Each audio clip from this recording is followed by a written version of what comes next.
ولما ورد ماء مدين وجد عليه أمة من الناس يسقون ووجد من دونهم امرأتين تذودان قال ما خطبكما قالتا لا نسقي حتى يصدر الرعاء وأبونا شيخ كبير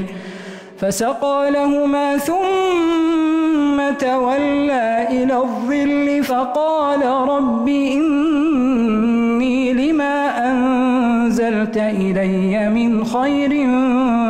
فقير فجاءته إحداهما تمشي على استحياء